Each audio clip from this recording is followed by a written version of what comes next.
Shalom. Good morning. I have a special YouTube today. Today is the 15th of Shavat, which is the 15th of January. But that's not what's important. Today is a very unique and dense Jewish festival holiday that I would like to share with you because it's very, very life-changing, I think. So I have a great, let's go to the screen share today. I have a PowerPoint. So, I have been studying for a long time, and I'm beginning to, in my opinion, truly Hebraically, from a Jewish understanding, decipher the keys to the kingdom, how the archetypes are used so that you can enter into the deeper understandings which apply to the spiritual realities, to levels of our soul or our spirit, or even to the upper Godhead.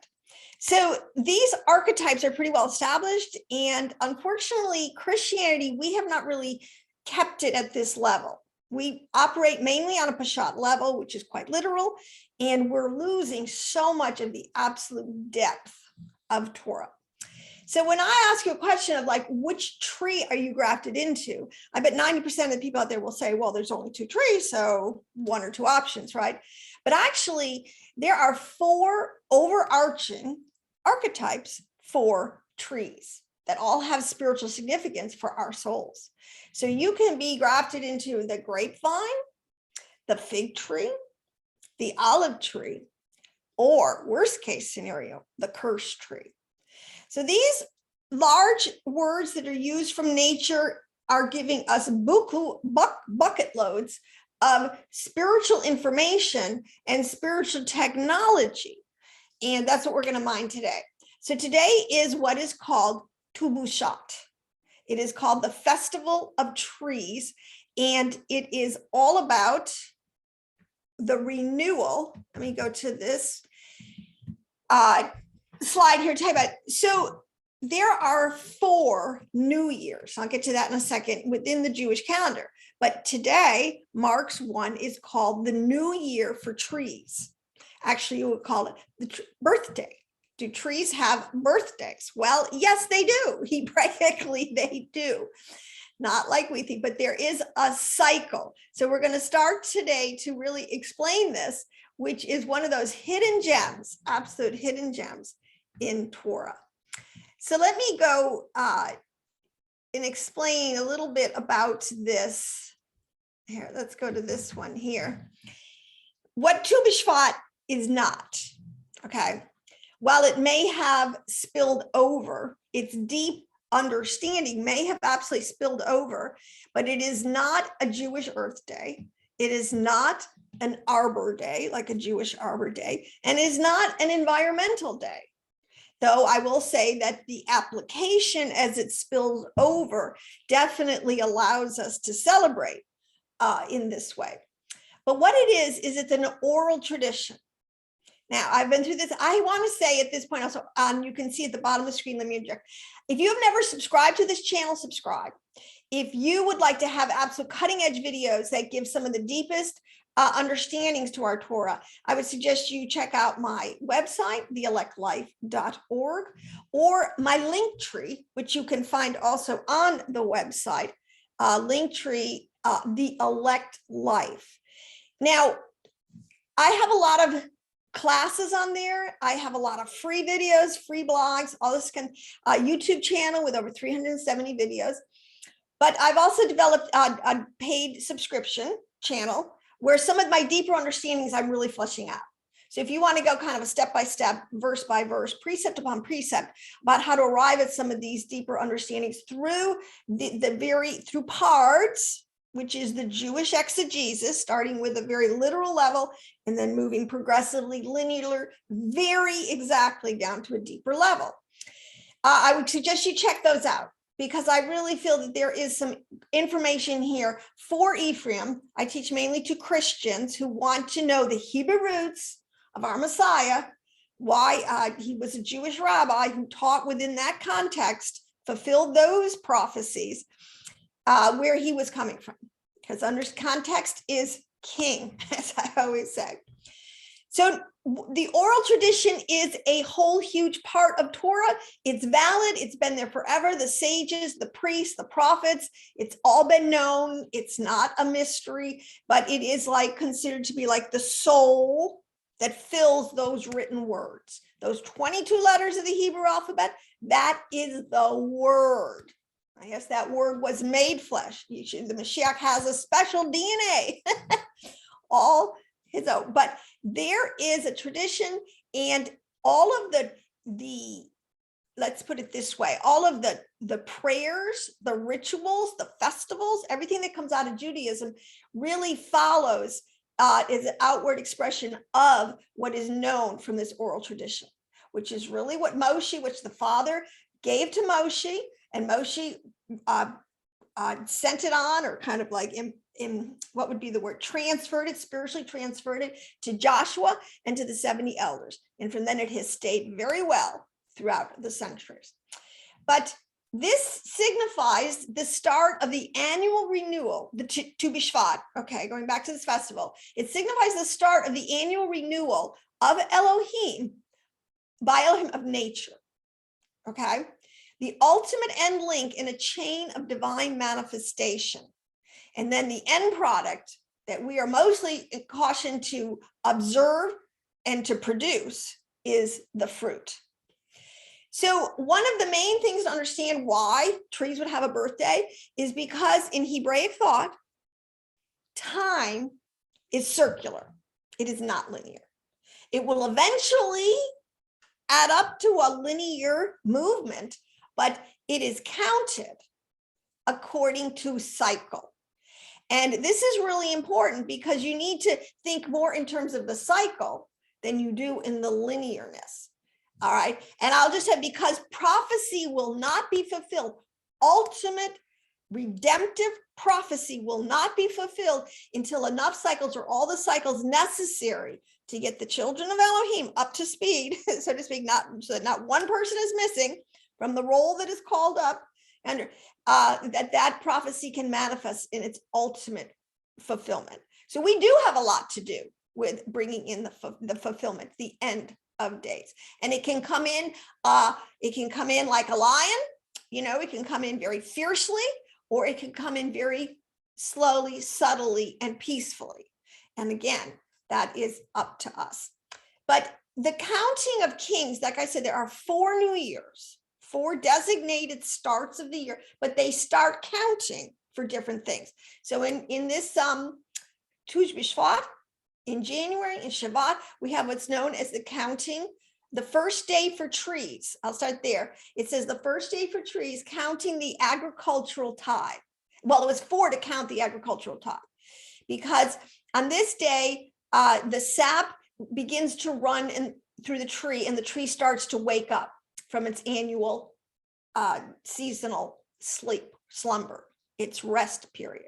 Okay, so that's what's going on in nature, and that is what they're using to designate as a marker. This is the day, because counting, this is what a Jewish farmer who was tethered to the land and who was involved in the redemptive and priestly work of the nation of Israel, he had to count the tithes, his produce for tithe.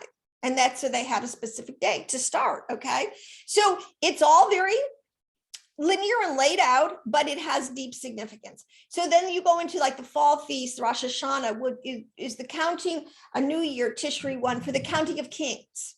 That's what I believe, that the king will come. He will take his throne. He will be established on a Rosh Hashanah soon, and very soon.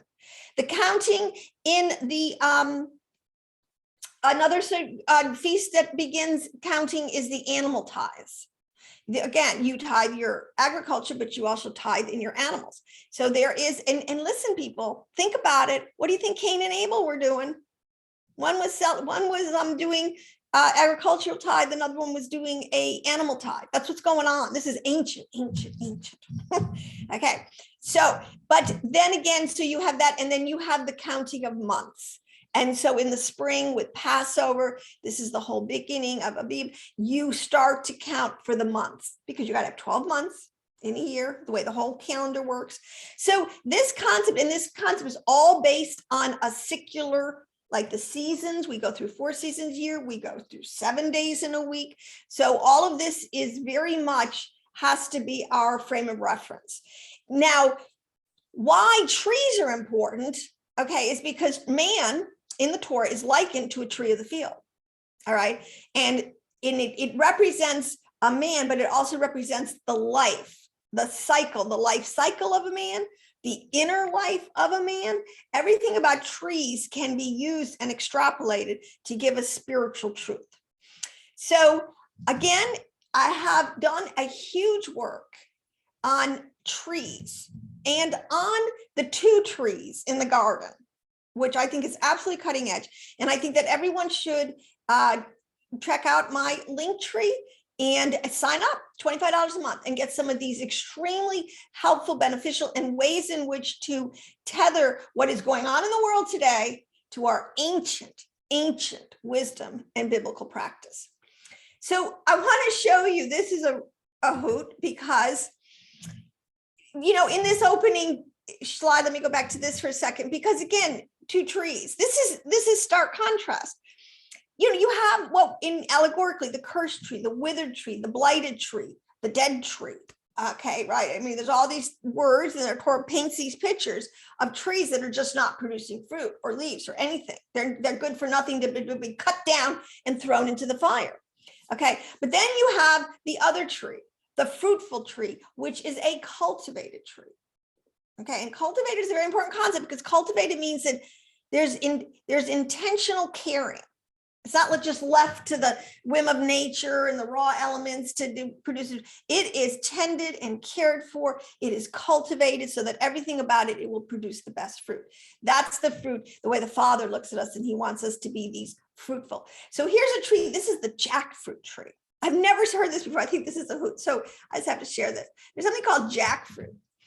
You know, and it made me think about maybe in the story of you know, when the spies went into the land to spy it out to the promised land, and they came back and say, oh, they had fruit as big as, you know, it took 2 men with 2 on their shoulders to carry a grape bough. Okay, so how could this happen? Well, I think given the right conditions and within what's in nature, you know, certain species are coded to do certain things that maybe we don't see their full potential in this life. But this is a jack tree. And just let me tell you that their average fruit, those things are around 1 to 1.5 feet hanging from a tree. And they're like huge watermelons. So imagine seeing a tree out there and it's fruit, not little plums, you know, little figs or little apples, watermelons hanging off the tree. So the jackfruit, it can weigh up to 100 pounds, and they can be up to 3 feet in length. Okay, I think average probably around 1.5 feet. The fruit grows on the main trunk of the tree because they're just too large for the branches. So that's another indication, because the trunk is always equated spiritually when we take the tree to the vav, yod hey, vav hey, and the vav is the trunk. The vav is what we're really grafted into. Okay, so here you have this huge fruit growing out of the trunk. Even the fruit can continue to ripen even after being peeled and picked. Ripe jackfruit is quite smelly, reminding some of rotten onions, but they smell nice on the inside, like pineapple and banana, and their pits are edible and quite nutritious. Both the ripe and the unripe flesh of the fruit can be eaten, and it's huge. And one of these can feed whole families. So, I mean, if this is already on the planet and ready to go, I mean, it's just amazing to me. I think there is so much potential in nature for the millennium. But who would have thought a jack tree? So let's go back to our concept, having that in our mind, like just, you know, again, we don't want a sparse little tree. We want to think of a jack tree. I mean, huge fruit, because fruit, one of the many levels of understanding, is it's our character. It's the fruit that we exhibit, because man is a tree of the field. So there's an application. The fruit that we exhibit that comes right out of our inner core, right out of our attachment to Yahweh, that produces that huge, large fruit that can feed amazing amounts. That is what that's what we're aiming for, to have that kind of fruit that people would come and pick from us. Peace, you know, in the coming chaos, we've got to have peace, calmness, clear vision, okay, a sound word, not ruled by our passions, not being allowed, we were not going to get whipped into the frenzy like, they're going to try to do to everyone. But let's just go through a couple of tree verses here. All right. And again, contrast the jackfruit tree to here is a typical dried, withered tree that is really not producing anything for anyone. So in Ezekiel 17:24, it says, then all the trees will know that I am the Lord. And, all right, I want to give this is Jeremiah saying this, and this is to prove the fact, again, correspondences and different witnesses, that man is equated to a tree. All right. If Jeremiah can use it that way, then I don't see why I can't, or we can't. Then all the trees will know that I am Adonai, or Yod He Vav He. I bring the tall tree down and make the low tree tall. I dry up the green tree and I make the withered tree flourish. I, Adonai, have spoken and I have done it. So this is showing his complete sovereignty over the growing cycle, everything about a tree. It speaks about him, and he has authority over it. If men are trees, he will cut down wicked trees and he will flourish the humble. He will raise up the humble. Inherent in that. But in the bottom right, there's a verse from Jeremiah 11:18 through 19. That's what I thought I was reading. And talks about, and then Yahweh informed me. Now, this verse, again, has double meaning. You can see it right away because it refers to the Mashiach, but it also, Jeremiah is saying this. So Yahweh informed me, so I knew, then you showed me their deeds. For I was like a gentle lamb led to slaughter. I did not know that they had plotted against me. Let us destroy the tree with its fruit. Let us cut him off from the land of the living, that his name may be remembered no more. This cutting down trees, this is an ancient, biblical concept. Many times even the Father says that he will fell trees. He will lay them low. The axe man comes to fell the wicked tree. These are all ways in which he's saying he is going to, and some of the trees in another sense, on a larger, deeper, are referring to deeper spiritual beings who literally, the angels, who literally come out and carry forth this work in the supernal or in the invisible realms, but has the same effect. So again, it's very established. And now in verse Matthew 3:10, it says, again, that says, now the axe is laid unto the root of the tree. Therefore, every tree which bringeth not forth good fruit is hewn down and cast into the fire. So again, I've really been working all of this terminology, this language, this what some people just consider flowery language, but it because the Torah on this deep level is empirical and agrees with science, there is a lot of more depth in there to confirm what is going on when these two types of trees. Actually, in nature, there are two types of trees that reproduce totally different. That's what your two trees in the garden. You have angiosperms and you have gymnosperms. Totally different. And this is the crux of the matter that I explain in some of my teachings on the paid subscription channel you can find on the link tree. But verse 19, it talks about, it prohibits the destruction of the fruit trees surrounding a city during a siege. So if you saw this verse, then you might not understand some of the context. Explicit. Now in verse 20, it says that the Torah explicitly permits the use of trees that are not for eating, so not a fruit tree, obviously, to be cut down in order to build siege works against the city. Okay, so there is a definite contrast between trees that bear fruit, which is an angiosperm, and trees that do not bear fruit, which is a gymnosperm. And again, there is some absolute empirical science at the bottom of all this. And this totally explains the whole Torah, what started in the garden, what's been going on, and will very soon come out in the open. So let me make a couple more points about this to be shot, which I said again, it's not an Earth Day or an Arbor Day, but it's the oral tradition. And about time being in Hebraic thought. Okay, it's circular. Now, one of the things about a tree that we need to, part of the analogy is made. What's coming out now, there was a book written by, I can't remember the gentleman's name. I would like to give him credit. He wrote a book which is just, stirring up the whole scientific community, because he is attesting to the fact that trees are far more alert, social, sophisticated, and intelligent than we ever thought. That actually trees live in families, that they're actually parent trees, that they actually look over their arbor, and they have a way of communicating all the way from the soil down into the leaves. It's an incredibly complex and nuanced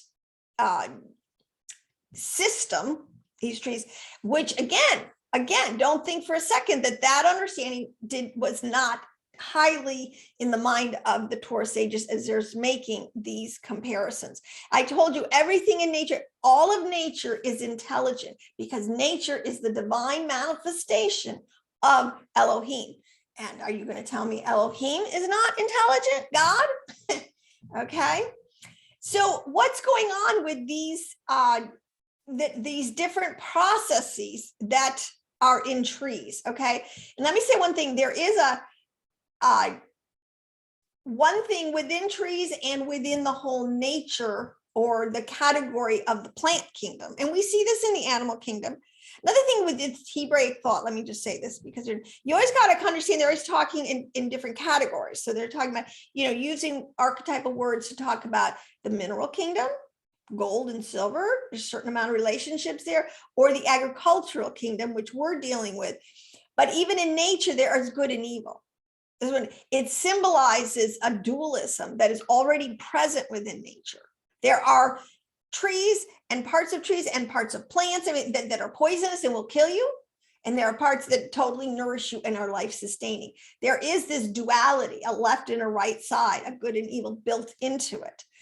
And the sages of Israel didn't escape them. And what they will say is that we are in the job of a sage or of a priest or a teacher of the law, their whole goal is to teach the student and help them make the connection between the spiritual reason, the mystical spiritual connection, as above, so below, with and marry that, pair that to the correct intention, or it's called Kavanah. Okay, so between the law, the tradition, the mitzvah, the festival, anything within Judaism, there is supposed to be this marriage going on between our mind. We're supposed to be fully cognizant what we are attaching to in the spiritual realm. Very important Jewish thought, people. You don't just aimlessly pray out there. You connect. Number one, you connect to Yod He Vav He. The name, that's the name. Jesus is not his name. That is not the name. It's Yod He Vav He in the Hebrew. You just got to know that. It's very obvious. Okay. This is what it's all about. And we need a holiday like Tu B'Shvat to remind the people on a deeper level that what we're doing is, even if you're planting a tree today, you are affirming before all of heaven. You're affirming before God, before all of heaven, which includes all the angelic origin, all the witness in heaven and on earth, that there is a God of life and renewal. And he is faithful. And that this good tree you're planting will produce, good fruit, and will help sustain the world in a state of righteousness. All right, because the whole concept of a tree, and when you break it down into its different kind of levels of functioning, it totally parallels the tree of life, which we know on the tree of life, you should know, and you should take a lot of my classes, take advantage of the free tree of life classes I have on the YouTube and on my website to understand what when I say tree of life, what I'm talking about. But there are 4 levels to our soul in the Hebrew people. When you're a body, a soul, and a spirit, those have Hebrew words behind them.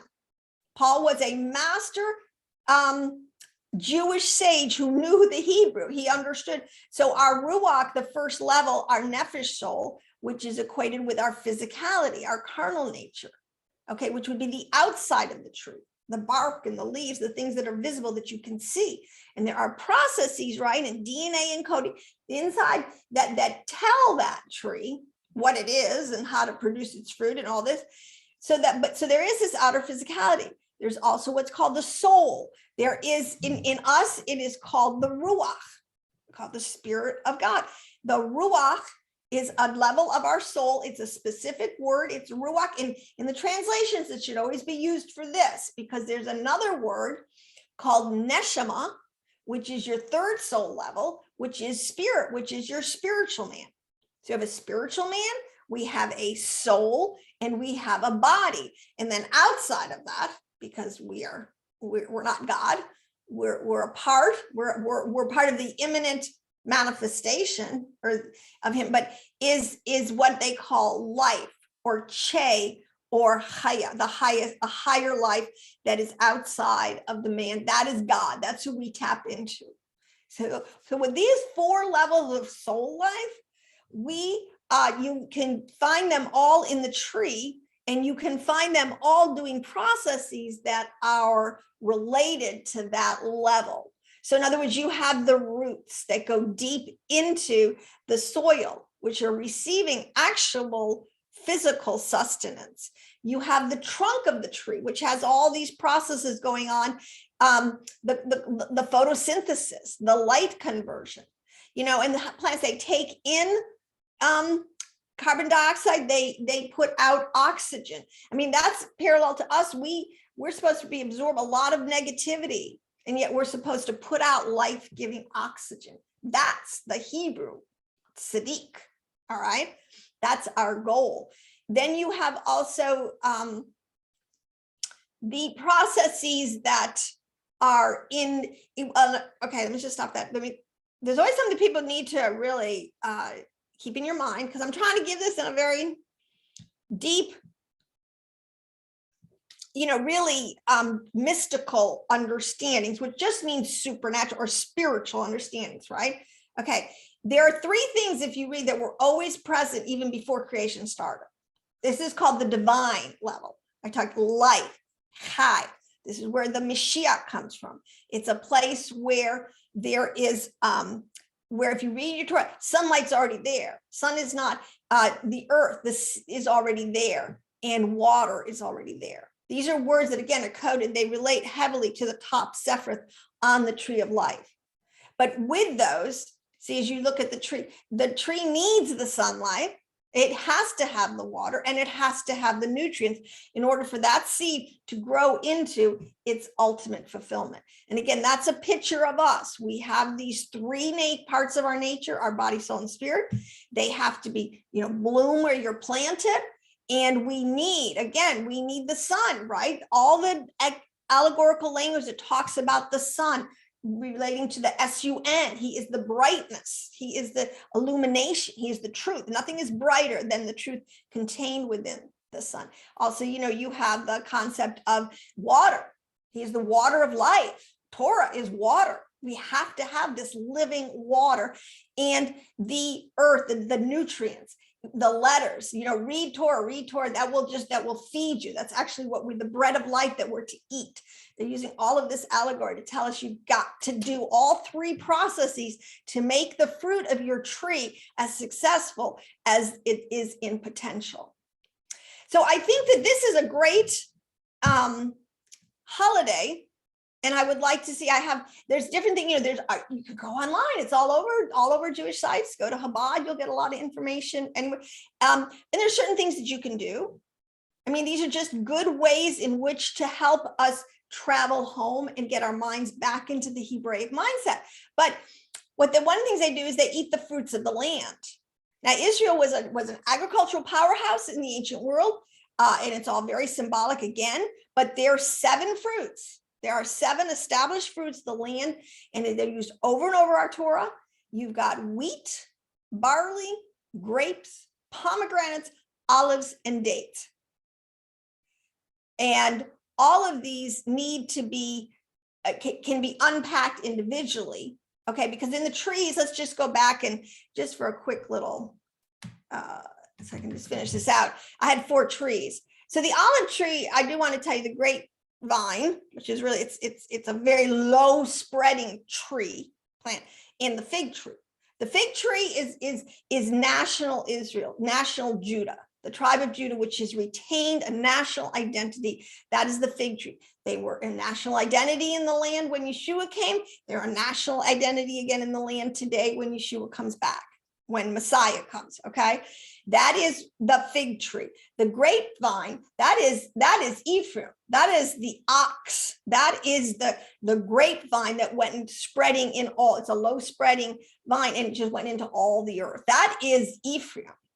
Okay, if you're familiar, and I hope you are, with the 2 houses of Israel, you understand the contrast between this low, because the prophets use it all the time. They refer to Israel as the grapevine, the vine tree, or the fig tree. You got to know what they're talking about. There's no confusion. They're not confused.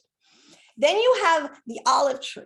Now, the olive tree was and is still the prized possession of Israel. They were known throughout all of the ancient world for the best olive oil.